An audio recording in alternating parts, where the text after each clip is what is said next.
respeito da perseverança pessoal, de nós continuarmos em que pesem as dificuldades e particularmente a adversidade. Hebreus 12, mantenha a sua Bíblia aberta aí. Um dos principais efeitos nas adversidades e dificuldades que nós encontramos na vida é o desânimo, o abatimento, o desalento, o esmorecimento que trazem finalmente a desistência e o abandono de Deus e do cristianismo. Não são poucos os pastores e os membros de igreja que, debaixo de intenso sofrimento, eles deixaram de perseverar e abandonaram não somente o ministério, mas também a própria vida cristã. E quando não abandonaram o ministério e ficaram como crentes, mas crentes desiludidos, céticos e desesperançados. Era esse o risco que os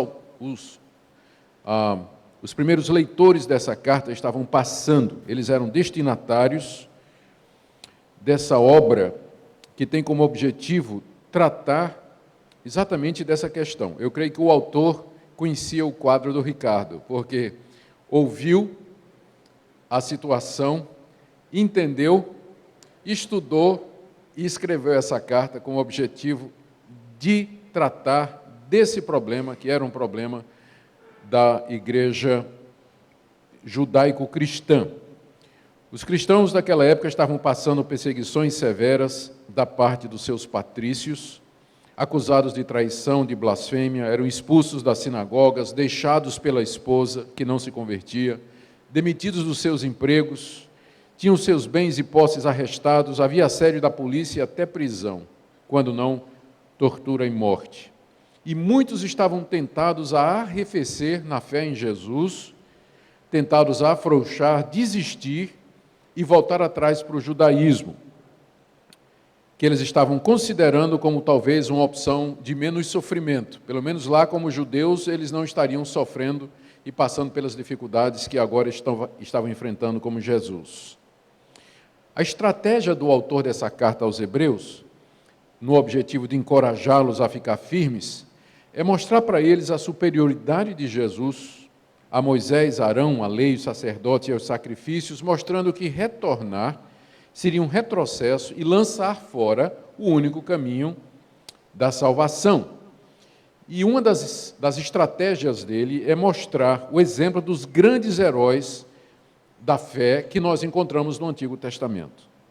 Então, no capítulo 11, que é bem conhecido de todos, ele coloca o exemplo de Abel, Noé, Enoque, Abraão, Isaque, Jacó, Moisés, os juízes, os profetas e os reis, todos estes que viveram pela fé no Messias que haveria de vir, mesmo cercados de provas e inimigos, e vendo pela fé a recompensa prometida. A relação está aí no capítulo 11, e a partir do verso 33 até o verso 38, ele faz uma descrição do que é que aquelas pessoas sofreram. Ele menciona: extinguiram a violência do fogo, escaparam do fio da espada. Verso 35, mulheres que receberam os mortos, alguns foram torturados.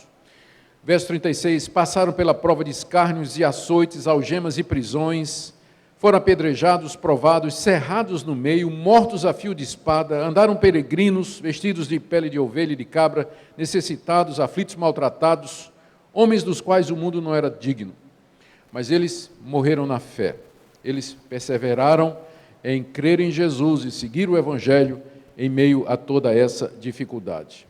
Nessa mesma linha, nessa mesma estratégia de encorajá-los a perseverar, citando exemplos de quem já havia perseverado, o nosso autor, então, agora fala do exemplo maior de todos, que é o exemplo de Jesus. Capítulo 12, de 1 a 3. Portanto, também nós, visto que temos a rodear-nos tão grande nuvem de testemunhas, que são estes heróis da fé do capítulo 11, desembaraçando-nos de todo o peso e do pecado que tenazmente nos assedia, corramos com perseverança a carreira que nos está proposta, olhando firmemente para o autor e consumador da fé, Jesus, o qual, em troca da alegria que lhe estava proposta, suportou a cruz, não fazendo caso da ignomínia, está sentado à destra do trono de Deus. Considerai, pois, atentamente aquele que suportou tamanha oposição dos pecadores quanto contra si mesmo, para que não vos fatigueis desmaiando em vossas almas. Aqui ele orienta os seus leitores quanto ao que fazer em meio às perseguições e às tribulações e o sofrimento que eles estavam passando nessa vida. A orientação maior está no verso 1. Ele diz assim, no final do verso, o imperativo está aí, portanto, a orientação. Ele diz no final do verso: corramos com perseverança a carreira que nos está proposta. A figura que ele emprega aqui é de uma corrida de maratona no estádio, onde o atleta, inspirado pelo testemunho de heróis que já correram antes dele, corre até o fim sem desanimar, após ter tomado todas as medidas necessárias para correr da melhor forma possível. Aqui a vida cristã é comparada a uma corrida. E ela tem que ser corrida com perseverança. Temos que ir até o fim para podermos vencer. É o que ele diz no final do verso 1. E em seguida ele diz de que maneira nós devemos correr. Primeira orientação, 5 orientações. Primeira, considere que estamos cercados de uma nuvem de testemunhas de que para chegar até o final vocês têm que perseverar. Está aí no verso 1. Visto que temos a rodear-nos tão grande nuvem de testemunhas. Esta nuvem, a ideia de muitos, de heróis, são testemunhas nossas em 2 sentidos possíveis. Primeiro, que eles estão agora no céu, olhando para nós e testemunhando a nossa carreira, como espectadores que estão sentados no estádio, vendo os corredores correrem.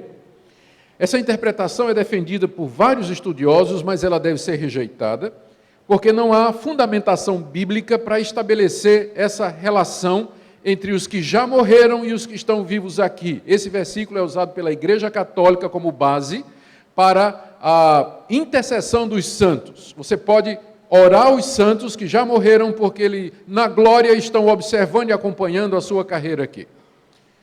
A melhor interpretação é que, quando o nosso autor diz que estamos rodeados por essa nuvem de testemunhas, não é que eles estão dando testemunho de nós, mas eles testemunham do que é viver pela fé no mundo hostil. É o que nós vemos neles e não o que eles veem em nós. A ideia não é que o corredor está correndo e no estádio há pessoas testemunhando o que eles estão fazendo, mas que ele está correndo inspirado no testemunho de corredores que já vieram antes dele. Então, é essa a melhor interpretação, ou a menos complicada. Mas, no resumo, o que você tem que perseverar na vida cristã, no seu ministério como pastor, é lembrar os que vieram antes de você. Pensar nesses heróis da fé do capítulo 11, que sofreram muito mais do que você, mas muito mais mesmo do que eu ou você. Segunda orientação, nós temos que nos desvencilhar de todo o peso que nos atrapalha, ainda no verso 1. Desembaraçando-nos de todo o peso. Eu já pensei um dia que essa referência aqui era uma carga extra que o corredor talvez levasse, como alguns falam de pesos que ele usava para treinar e que esquecia de tirar na hora de correr. Mas, na verdade, parece que a melhor interpretação é que ele está se referindo ao excesso de peso do atleta, um atleta gordinho, que fazia com que ele ficasse lento e se cansasse cedo demais. Por isso que os atletas, particularmente os corredores, eles faziam regimes severos e exercícios constantes para perder todo excesso de peso, para que na hora de correr eles pudessem estar o mais leves possível, para que pudessem ser rápidos e chegar no final e vencer. É uma metáfora que o nosso autor está usando aqui, para dizer que na carreira cristã nós temos que nos livrar de tudo o que nos impede de correr livremente. Nós podemos pensar em coisas como compromissos mundanos, amizades mundanas, determinadas atitudes, enfim, tudo aquilo que é um sobrepeso que nós estamos levando na maratona.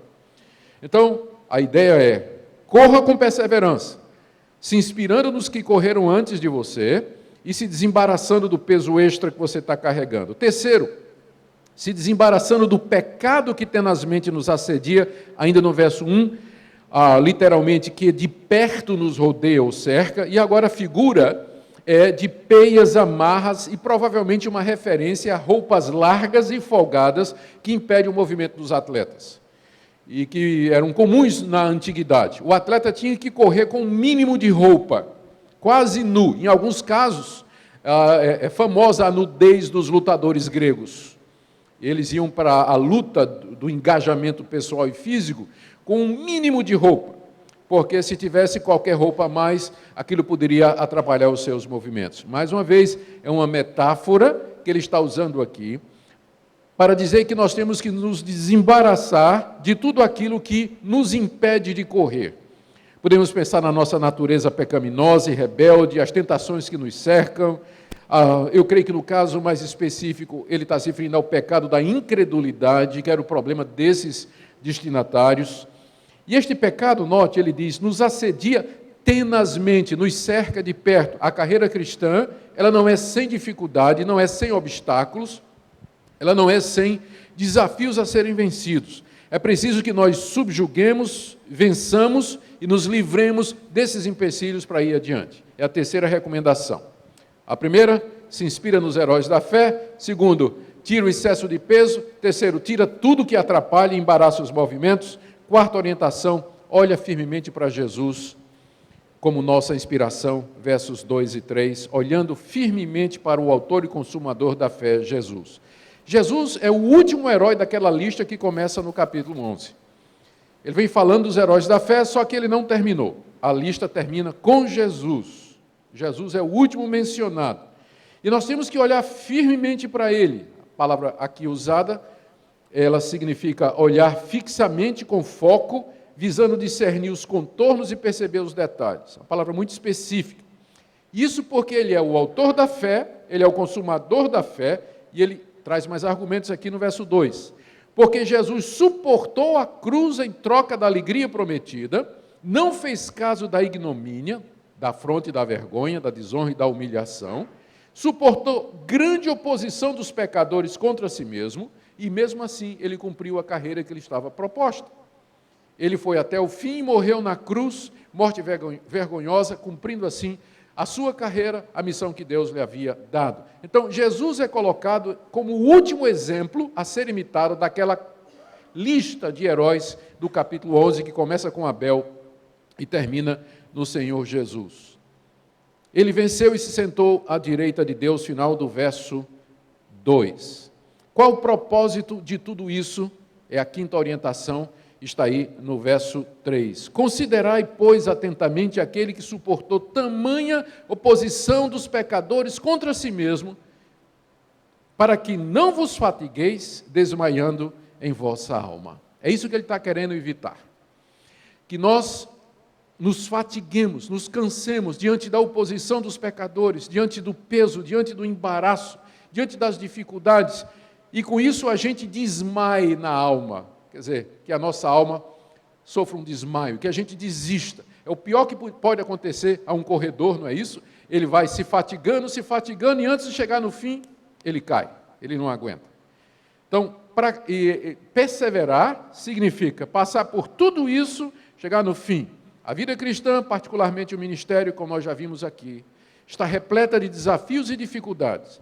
Nós temos que ter inspiração, e essa inspiração vem dos heróis da fé, do Antigo Testamento e da pessoa de Cristo, especialmente ele, o autor e consumador da fé. Precisamos nos desembaraçar do pecado que tenazmente nos assedia, para que nós não desmaiemos em nossa alma. Então, é esse o alvo, é esse o propósito de Deus, é assim que nós temos que correr a vida cristã. Em seguida, o nosso autor passa para a questão do sofrimento em si. Você nota que até aqui o verso 3, ele está nos advertindo, no nosso correr cristão, contra o pecado. Mas a partir do verso 4, o tema ainda é a prosseguir, ele trata agora do sofrimento, da angústia. E ele vai dar 5 explicações a respeito da angústia, do sofrimento, e todas elas convergem numa explicação só. Nós temos que olhar para o sofrimento como sendo a disciplina de Deus em nossa vida. E no final ele dá 5 orientações práticas sobre o que fazer no meio do sofrimento. Mas primeiro ele quer explicar o que é o sofrimento. O que é que ele representa para nós. Aí do verso 4 em diante. Nós vamos passo a passo na exposição do texto. Primeiro, nós temos que lembrar que, embora estejamos sofrendo, ainda não é tão ruim quanto poderia ser. Verso 4. Ora, na vossa luta contra o pecado, ainda não tendes resistido até o sangue. Na luta contra o pecado. Então, veja como ele continua usando a metáfora dos esportes, não é? Está falando de corrida, falando de maratona e agora a luta. Então, a nossa luta não é contra carne e sangue, a nossa luta é contra o pecado. É uma luta ferrenha, a palavra que é usada aqui significa agonizar, literalmente, na língua grega. Então, é uma luta agonizada, agonizante, em que você está sempre em agonia, porque é uma luta que ela não para e ela exige de você todo o seu engajamento, toda a sua mente e coração, todas as suas faculdades têm que estar engajadas nessa luta. Mas essa luta ainda não chegou ao clímax. Ele olha assim para o rosto dos leitores e diz: eu não estou vendo o sangue escorrendo do nariz. Vocês ainda não resistiram até o sangue. Vocês estão resistindo como aquele lutador de UFC que está lá apanhando, mas não levou nenhum tapa ainda, nenhum murro ainda para o sangue escorrer. Ou seja, não é tão ruim ainda. Pode ficar muito pior. Como ele dizendo assim, para de reclamar. Para de reclamar. Vocês ainda não lutaram até o sangue, como, por exemplo, Jesus lutou e sangrou na cruz. Vocês ainda não chegaram nem perto do que o Senhor Jesus passou e nem do que aqueles heróis da fé passaram. Alguns deles foram cerrados ao meio, mortos ao fio da espada. Então, pode ser muito pior. Primeira coisa que tem que lembrar. Segundo, ele nos diz aqui, vocês têm que ver o sofrimento como sendo a disciplina paternal de Deus, versos 5 e 6. E estáis esquecidos da exortação que, como a filhos, discorre convosco. Ele aqui está citando Provérbios 3, de 11 a 12. Filho meu, não menosprezes a correção que vem do Senhor, nem desmaies quando por ele és reprovado. Outra vez a palavra desmaiar. Porque o Senhor corrige a quem ama e açoita todo filho a que recebe. Vocês já se esqueceram do que é que o sofrimento representa para os filhos de Deus. O que Deus, como judeus, eles conheciam bem o Antigo Testamento. E lá estava escrito que Deus castiga e corrige os seus filhos a quem ama e recebe. Provérbios 3, de 11 a 12. Portanto, eles deveriam, primeiro, não esquecer a exortação do Antigo Testamento. Presta atenção, leve a sério. Vocês já esqueceram o que está escrito. Segundo, não menospreze a correção que vem do Senhor. Ainda no verso 5, não menospreze, queridos, a correção que vem do Senhor. Menosprezar seria endurecer o coração, a blasfemar contra Deus, ou culpar a Deus, ou não levar em consideração o que é que Deus quer nos ensinar por meio da dificuldade, da aflição, da oposição e da dor que nos alcança. Vocês já esqueceram, ele pergunta, de que Deus nos corrige, portanto, não menospreze, não despreze, não considere isso uma coisa pequena, mas leve a sério o que Deus está fazendo na sua vida. E mais, não desmais, né? Aí no final do verso 5, não desmaie quando por ele você é reprovado. Reprovado no sentido de que Deus examinou você e você não passou. Aí Deus vem corrigir você. Então, e ele faz isso em processos que são dolorosos. Mas não menospreze e não desmaie quando Deus está lhe corrigindo. E ele dá razão no verso 6, porque Deus corrige a quem ama e açoita a todo filho a que recebe. É isso que os sofrimentos representam para os filhos de Deus. Não que Deus os rejeitou, não que Deus está irado contra eles, mas Deus, como todo pai que se preza, é o próximo argumento que ele vai usar aqui, ele açoita, corrige, disciplina o filho querido. Quando nós entendemos isso, o sofrimento ganha uma outra perspectiva. que a pior parte do sofrimento para o crente não é tanto a dor em si, mas o que ela representa. E com frequência nós pensamos que representa a ira de Deus, ou a raiva de Deus, o desagrado de Deus e o abandono de Deus, no sentido de que Deus está dizendo assim: você não vale nada, você não presta para nada, eu estou aqui lhe castigando pelos seus pecados. Isso é o que Deus, na verdade, diz para o ímpio. O castigo ou o sofrimento do ímpio já é um prenúncio daquilo que vai lhe acontecer na eternidade. Os males temporais, físicos e espirituais que lhe acontecem aqui. Mas para o Filho de Deus, não. Embora doa, o nosso autor quer que discernamos, através da dor, olhando a névoa da dor, que atrás dela possamos ver o amor de Deus. Que é o próximo ponto dele aqui, versos 7 e 8. A correção que vem pelo sofrimento, na verdade, é a prova de que nós somos filhos de Deus. Versos 7 e 8. É para a disciplina que perseverais. Deus vos trata como filhos. Pois que filho há que o pai não corrige? Mas se estáis sem correção, de que todos se têm tornado participantes, logo sois bastardos e não filhos. Aqui você tem o resumo do propósito de Deus para nós, no verso 7, é para a disciplina que perseverais, para que vocês tenham uma vida disciplinada, uma vida equilibrada, uma vida pautada pela palavra de Deus. É para isso que vocês estão perseverando, no sentido que vocês estão continuando debaixo do sofrimento e da dor, porque o alvo final é o caráter. Deus vai amadurecer e vai formar o caráter de vocês. É para a disciplina que vocês estão perseverando. Aí vem a argumentação. Por que Deus faz isso conosco? E ele responde, exatamente porque nós somos filhos dele.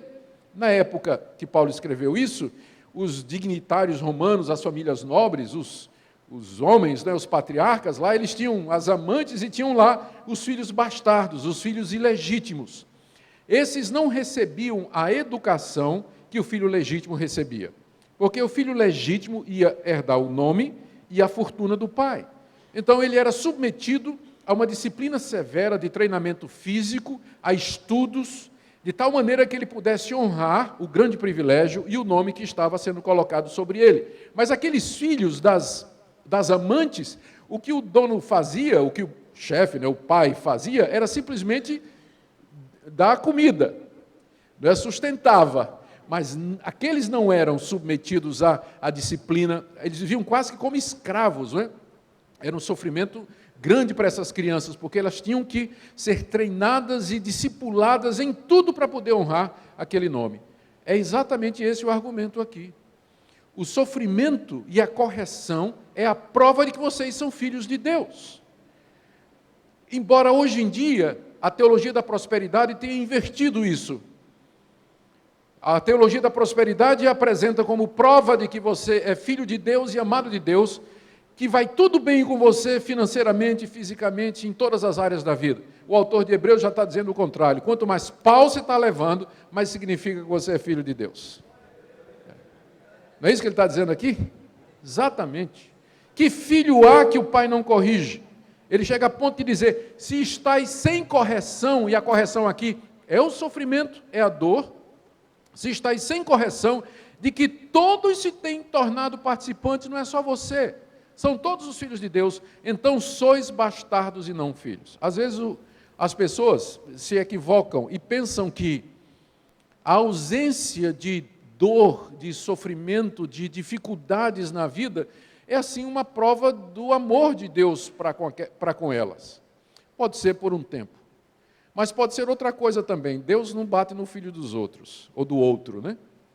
Deus não bate no filho do outro. Então, ele corrige os que são seus. O do outro, ele vai condenar junto com o outro. Mas os dele, ele corrige, porque ele ama. E amar não é ver o erro e deixar rolar. Mas amar é confrontar, advertir e corrigir, ainda que para isso medidas dolorosas têm que ser tomadas. É isso que um pai faz com o filho que ama. E Deus nos trata exatamente da mesma maneira.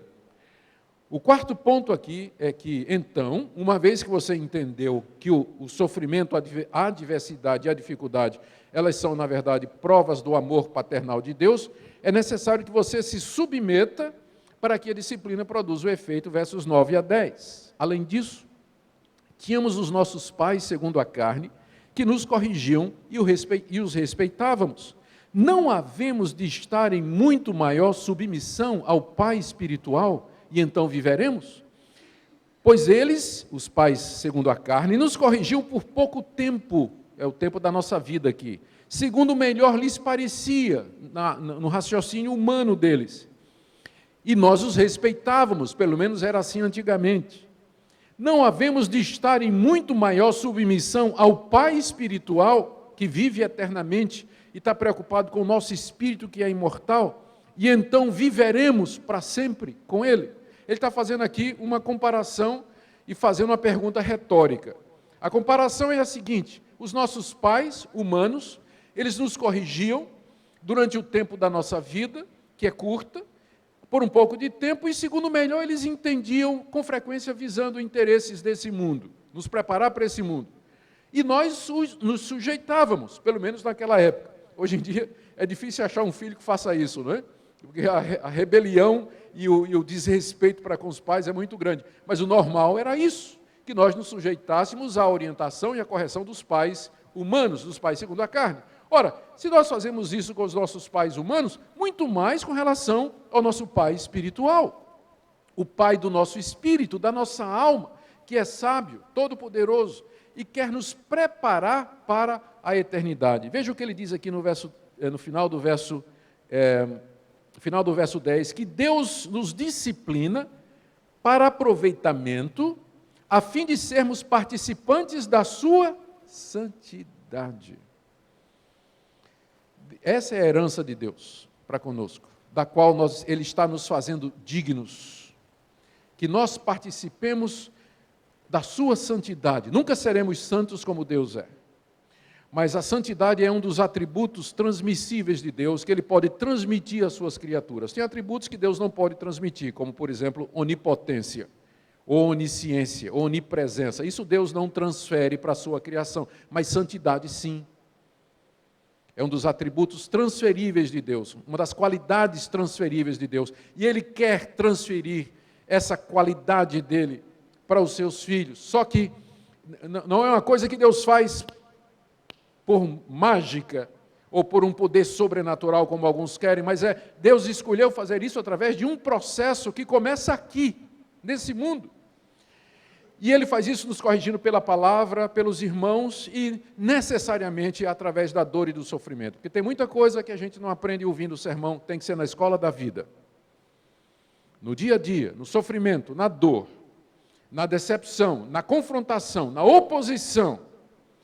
Em tudo isso, a mão de Deus está presente, guiando todas as coisas para que nós sejamos participantes da sua santidade, nos tornemos cada vez mais santos como Ele é.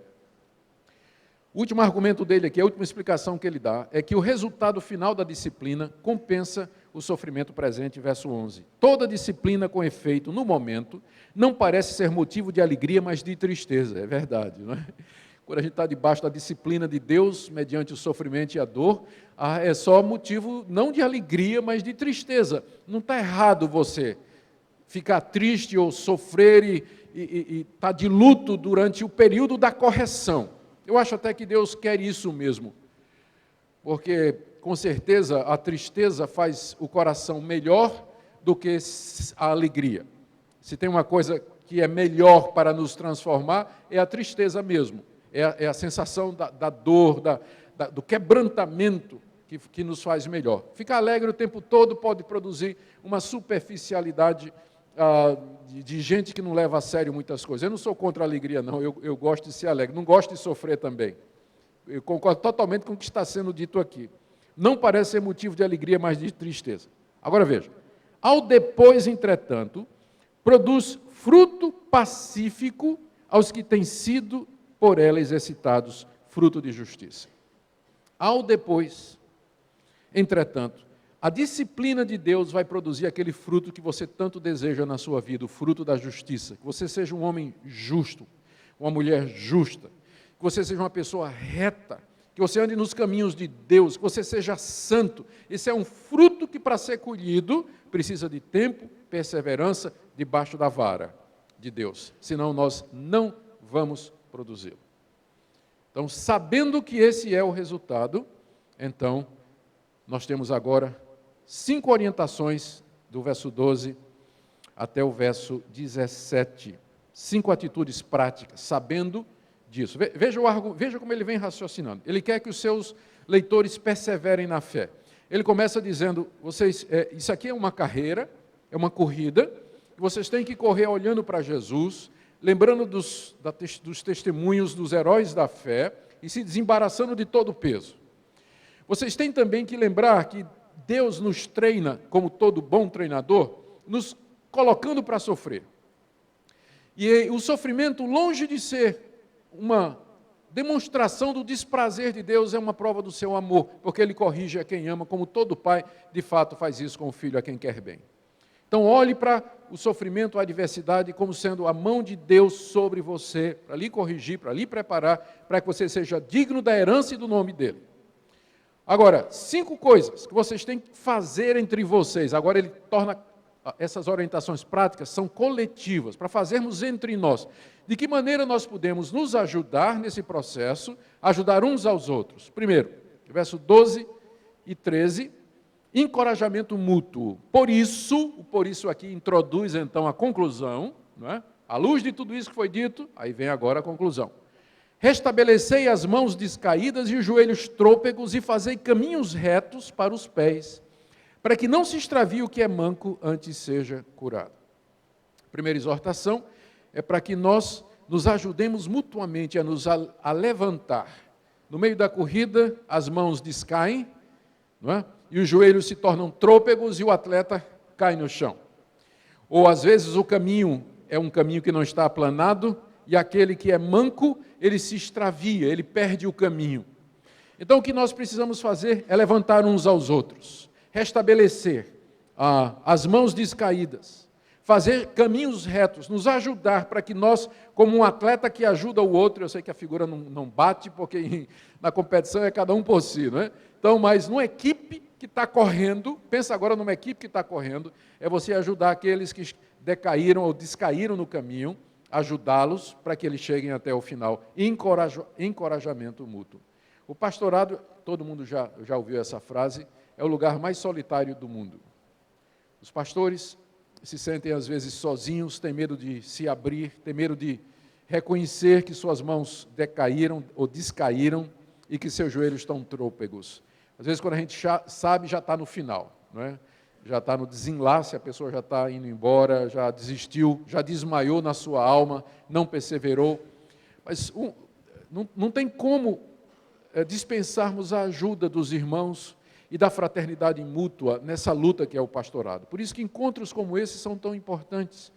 Participar de grupos de apoio, ter comunhão com outros pastores, ter gente de confiança com quem abrir o coração. Porque de que outra maneira vai acontecer os versos 12 e 13, se nós não tivermos realmente quem nos ajude na hora da dificuldade? Primeira coisa, encorajamento mútuo. Aqui ele está falando como um treinador a seu time cansado, dizendo, coragem, não sejam medrosos, estamos quase chegando lá. Quando eu fiz o serviço militar, quando tinha 18 anos, eu me lembro do sargento Silva.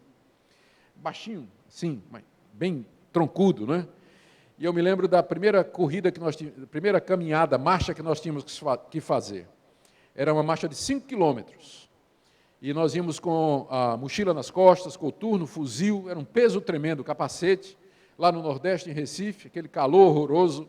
A primeira marcha foi de 5 quilômetros. A segunda era de 25. E nós saímos às 5 da manhã, completamente carregados. Nós saímos do bairro lá de Casa Forte, onde tinha o quartel, lá em Recife, e a gente tinha que sair da cidade, entrar pelo mato e voltar. E eu me lembro quando chegou nos 15 quilômetros, eu comecei a virar para o sargento Silva e dizer, Silva, eu não aguento. Ele disse, aguenta, vai em frente, você vai aguentar. Sargento, eu estou aqui que não consigo. Não, você vai, pode ir. Pode. Quando a gente diz que não aguenta, a gente ainda vai 10 quilômetros. É a minha experiência, ele disse. E aquela palavra do Silva, do sargento Silva, foi muito boa para mim. Eu consegui chegar ao fim, né? Arrebentado, mas de fato cheguei. mas com a palavra de encorajamento do Silva, para que isso acontecesse. A segunda orientação dele é para que, a primeira é encorajamento mútuo, a segunda, para que nós sigamos a paz e a santificação com todos, verso 14, seguir a paz com todos e a santificação, sem a qual ninguém verá o Senhor.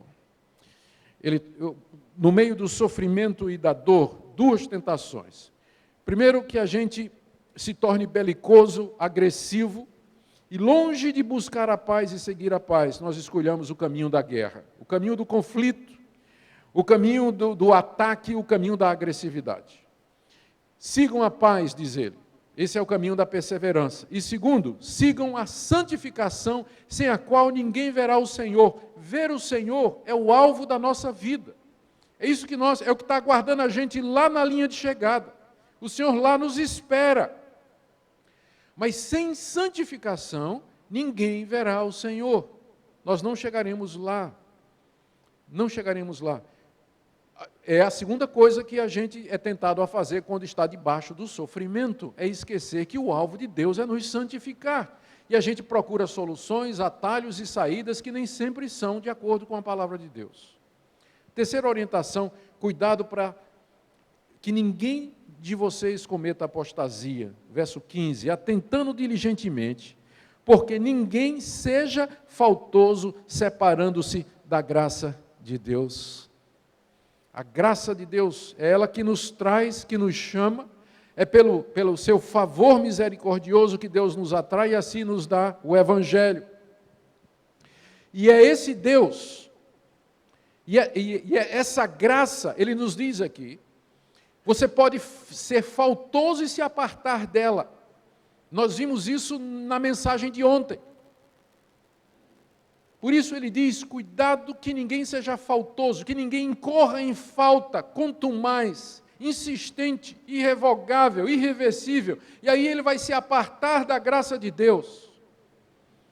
E uma vez que você se aparta da graça de Deus, o que é que resta?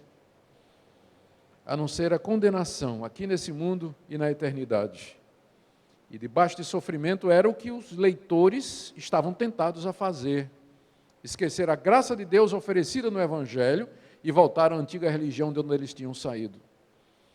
Então, não se aparte da graça de Deus. Ainda nessa linha, quarta recomendação, evitem a raiz de amargura, ainda no verso 15. Nem haja alguma raiz de amargura que brotando vos perturbe e que por meio dela muitos sejam contaminados. Ele está fazendo uma referência aqui a Deuteronômio 29, 18, onde Moisés diz, cuidado para que não haja no meio de vocês erva amargosa e venenosa, que contamine a muitos. As ervas daninhas e venenosas se proliferam rapidamente e causam um prejuízo muito grande. Se por acaso um israelita pegasse uma erva daquela e colocasse no caldeirão ou na panela de comida comum, envenenaria muita gente.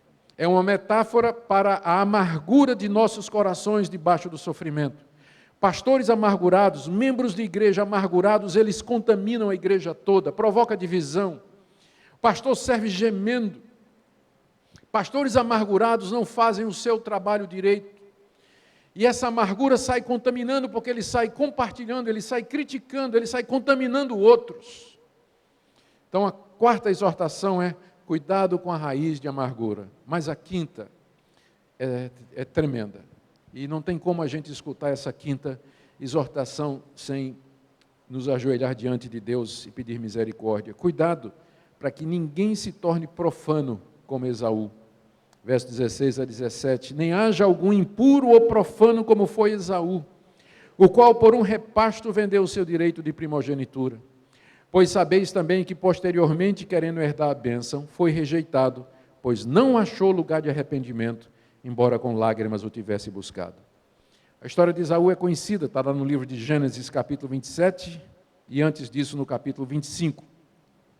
O episódio que ele se refere aqui, na verdade, são dois episódios. O primeiro, quando Esaú chega do campo cansado, com fome, encontra Jacó preparando uma comida, um ensopado vermelho, e ele com fome, ele pede a Jacó um pouco, e Jacó esperto diz, eu troco pelo direito de primogenitura. Esaú era o primogênito de Isaque e, portanto, herdeiro de todas as bênçãos materiais e espirituais.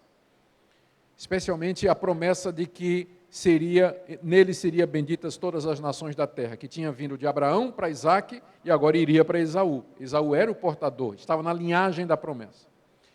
Mas Jacó, que desejava essa bênção mais do que qualquer outra coisa, diz a Esaú: eu te passo prato de comida se você me der o seu direito de primogenitura.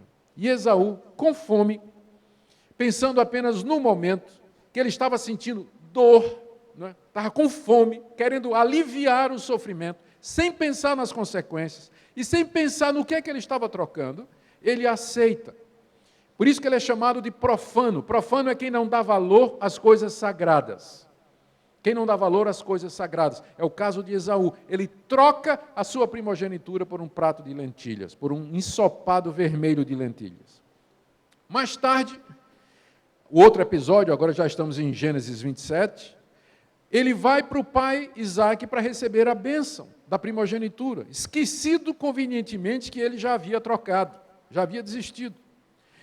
E Isaque diz: eu já dei a teu irmão Jacó, que veio como se fosse você aqui. E Esaú, apercebido do que aconteceu, ele começa a chorar e pede ao seu pai: por favor, meu pai, me abençoa. E Isaque diz: eu não posso, porque eu já dei a bênção da primogenitura a teu irmão Jacó. E Esaú buscou com lágrimas receber aquela bênção. E diz o texto aqui, no verso 17, sabeis que posteriormente, querendo herdar a bênção, foi rejeitado pelo seu pai, pois não achou lugar de arrependimento, embora com lágrimas o tivesse buscado. Essa expressão, porque não achou lugar de arrependimento, tem sido interpretada de duas maneiras. Primeiro, ele não achou lugar de arrependimento no seu pai. O pai não se arrependeu do que havia feito, ou seja, de ter dado a bênção para Jacó. Ou ele não achou arrependimento no seu próprio coração. O seu coração havia se endurecido. Ele estava chorando porque ele estava pensando nos privilégios materiais que ele perdeu, porque tudo foi transferido para Jacó.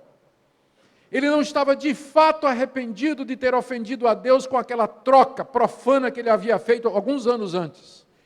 O coração dele não conseguia mais se arrepender. E aqui você tem um caso que ilustra Hebreus 6, que eu falei ontem. É impossível renovar para arrependimento. Ele não achou lugar de arrependimento, embora com lágrimas o tivesse buscado. Por isso a advertência: cuidado, meus irmãos, que não haja aí entre vocês alguém que seja profano ou impuro como Esaú.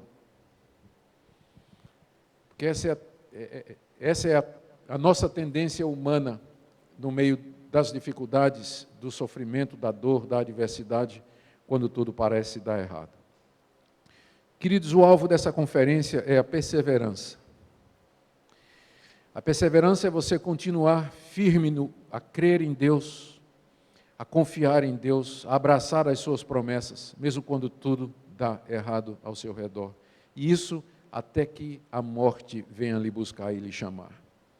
Não são poucos os que começaram bem, mas longe de nós agora vão. E que abandonaram o ministério, abandonaram o pastorado, quando não abandonaram a vida cristã. A apostasia é uma realidade. O caminho para enfrentar essa coisa que é a apostasia é a perseverança, olhando para Jesus, sabendo que o sofrimento que nos vem é a disciplina amorosa de Deus, e tomando essas atitudes de encorajamento mútuo, seguir a paz, seguir a santificação, cuidado para não se apartar da graça de Deus, cuidado com a raiz de amargura e, acima de tudo, lembra o que aconteceu com Esaú. Não troque os seus privilégios espirituais, a sua vocação, o seu chamado de Deus, por uma coisa como um prato de comida. Às vezes é uma mulher, às vezes é um caso, às vezes é uma proposta que é feita, uma aventura que lhe aparece. O prato de lentilha aqui pode tomar várias formas. Pode tomar várias formas. Cuidado para que não haja no meio de vocês nenhum que seja assim. Eu quero terminar com algumas aplicações aqui. E orientações para os que estão sofrendo ou que você pode dar aos membros da sua igreja que estão sofrendo. A primeira coisa, quando a contrariedade, a adversidade, a dor e o sofrimento bate na nossa porta, é você fazer um inventário da sua vida e fazer a pergunta, não por quê, mas para quê. Né? O porquê a gente já sabe, Deus corrige os seus filhos. Então a pergunta é, Senhor, exatamente o que é que o Senhor quer me corrigir?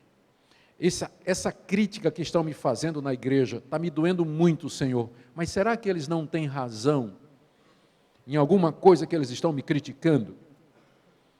O que é que o Senhor está querendo me corrigir? O Senhor está me corrigindo, me disciplinando em que área? Então, eu sei que no meio de uma dor é muito difícil você raciocinar, mas é a isso que a Escritura nos chama, não perca de vista isso. O alvo de Deus é que você seja participante da santidade dele, e a pergunta é, Senhor, onde é que eu preciso crescer no meio destas coisas? E se Deus mostrar para você, porque é que está vindo o sofrimento, a perseguição, a adversidade no ministério pastoral, você tem que se humilhar diante de Deus, você não vai perder a autoridade porque se humilha, e mudar. Eu era professor no Seminário do Norte, tinha um menino lá, um aluno que eu tinha sérias dúvidas sobre a vocação dele, era completamente desleixado e uma vez eu cheguei numa segunda-feira, passei um trabalho, quando chegou na sexta-feira, todo mundo tinha feito menos ele. E aí, eu com muita raiva, desqualifiquei aquele moço na frente da classe, dizendo que ele não dava para nada mesmo, e muito menos para ser pastor, era um irresponsável, não levava a sério o seu chamado, estava fazendo o que ali no seminário? E fui embora pregar numa outra cidade, na cidade de Natal, naquele fim de semana. Foi a pior viagem da minha vida, que eu estava dirigindo, aí a consciência, Deus falando na consciência, você carregou na mão. Disse, não, Deus. Não, Senhor. O menino é um imbecil, um irresponsável. Ele não era nem para estar no seminário. Não era nem para estar no seminário. Era como se Deus dissesse, eu não estou dizendo que ele não deveria estar no seminário, eu estou só dizendo que a maneira como você o tratou, você o humilhou na frente dos outros. Você não usou de caridade com ele. Ah, não, Deus. Fui brigando com Deus na ida e na volta, dirigindo. São 4 horas de viagem de carro. E finalmente, na volta, Deus ganhou. Domingo à noite, voltando, dirigindo de Natal, né? Finalmente, está certo, Senhor. Aí o meu argumento agora é o seguinte, porque eu já estava convencido que eu tinha que pedir perdão ao menino na frente da turma. Deus, se eu pedir perdão ao menino, na frente dos alunos, eu vou perder a minha autoridade como professor. Não vai ficar bem para mim. Não teve jeito. A aula começou, o menino estava lá, a primeira coisa que eu fiz foi chamar o menino. E dizer, irmão, vem até aqui, por favor. Aí trouxe ele para frente e disse, meus irmãos, eu quero agora publicamente, diante de vocês, diante de Deus, pedir perdão pela maneira como eu tratei fulano, nem me lembro do nome dele, como eu tratei. Eu não devia ter feito isso, queria pedir que você me perdoasse. E o menino me perdoou ali e sentou. Quando a classe terminou, vários alunos vieram falar comigo e disseram, pastor, essa foi a melhor aula que o senhor já deu. Porque agora nós vimos que o senhor está praticando aquilo que o senhor ensinou em sala de aula. Nós lhe respeitamos mais ainda pela sua atitude. Você não vai perder a autoridade quando você se humilhar e reconhecer seus erros. Porque é isso que Deus quer que você faça. Para a sua mulher, para os seus filhos, para a sua igreja, para a pessoa que você ofendeu ou de alguma forma prejudicou. Então, a primeira coisa é essa. Quando a dor e o sofrimento vêm, você pergunta a Deus, em que é que você precisa mudar? Segundo, peça a Ele para mudar a sua vida. Ore especificamente para isso. Senhor, me ajuda a ver, abre os meus olhos para que eu veja as maravilhas da Tua lei. Quem é que conhece o próprio coração? Sonda-me e guia-me pelo caminho eterno. Aguente com calma, em terceiro lugar. E paciência o fim do sofrimento, porque ele passa. embora às vezes as sessões de disciplina possam ser demoradas, mas tem uma hora que ela termina. O meu sogro é holandês e pastor reformado, missionário, e o costume dele era, quando ia corrigir os filhos, quando tinha errado, cantar um salmo. Né? Porque como reformado holandês, eles cantam os salmos, né? O saltério genebrino. Então eu ficava cantando o salmo, em sequência. O ruim é quando chegava a vez do Salmo 119, né? Porque a peia comia durante o cantar do Salmo 19, que tem 100 e lá vai poeira de versículos, né? Mas uma hora os versículos acabam e a disciplina acaba. Às vezes parece que Deus está ali corrigindo, cantando o Salmo 119. Mas tenha paciência, porque vai parar. Tem uma hora que termina, tá? A dor pode durar o sofrimento pode durar uma noite, mas a alegria vem pela manhã. Lembre que os seus irmãos estão passando pela mesma coisa. E procure ajuda, irmãos, para compartilhar e orar juntos. Que Deus nos ajude, irmãos, que não haja no meio de nós ninguém como Esaú, que depois quis achar lugar de arrependimento, ainda que com lágrimas buscasse e não teve mais. Não. Que Deus nos ajude a reter a graça, a sua misericórdia, a perseverar firmes na sua palavra. Que nós vivamos na maior dependência dEle, porque é Ele que nos sustenta, Ele que na sua soberana vocação nos chama, nos guarda, protege, e dependemos inteiramente dEle. Para que nós possamos perseverar e seguir até o fim. Amém? Deus bendito, aplica a Tua palavra aos nossos corações, porque só ela é a verdade, ela muda, transforma, esclarece, edifica, repreende, tudo de acordo com a necessidade. Nos ajuda, Senhor, a perseverar no meio das adversidades, não desistir nunca, mas ficar firmes na Tua palavra, em nome de Jesus. Amém. Obrigado, irmãos. Deus abençoe cada um de vocês.